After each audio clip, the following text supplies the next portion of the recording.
swinging on a vine. Dancing and changes, swinging on a vine. Sipping on a bottle of vodka double wine. Mit dem Streifzug durch die Nacht. Wir sind hier im Barzis München. Dennis, sag mal ein paar Worte dazu. Also wir sind der allererste bayerische Fastfood, kann man so sagen. Wir haben damals am 17. April 2013 eröffnet, genau vor 2 Jahren. Wir sind heute 2 Jahre alt geworden. Wow, super. Und wie man sieht, ja, es kommt eigentlich ganz gut an bei den Münchner momentan. Das glaube ich, ja.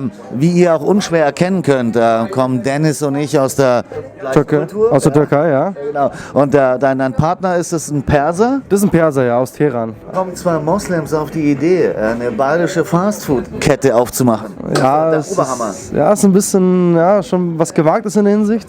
In so einer Stadt wie München, so multikulturell, so wie man auch kennt, so SPD im Vorrang, das Ganze, weiß man ja sozial, haben uns einfach mal gedacht, wir versuchen was Neues zu machen. Man kennt es ja, Nachtleben, Döner, Pizza, es gibt immer dasselbe und da hat dann was gefehlt. Wir sind in Bayern, das heißt bayerisches Essen und nicht nur am Tag am Biergarten oder so oder zur Mittagspause, sondern es muss auch nachts 24 Stunden rund um die Uhr gehen und das dachten wir, das bringen wir mal nach München rein. Okay, nächste Frage.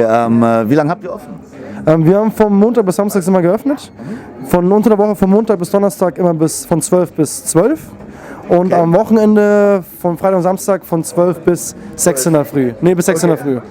Wo sind wir hier überhaupt? Wir sind hier im schönen Glockenbach in der Müllerstraße 43 in München. Sehr zentral gelegen in der Nähe von Sendinger Tor.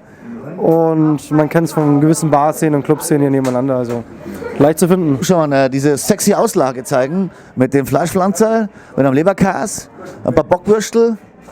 Genau.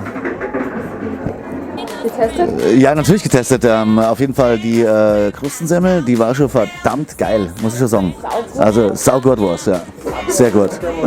Was ist das Schönes, liebe Zuschauer, ist, wir konnten auch hinter die Theke und quasi das Essen selbst filmen. Was Sipping on a bottle of vodka double wine. Sugar candy man.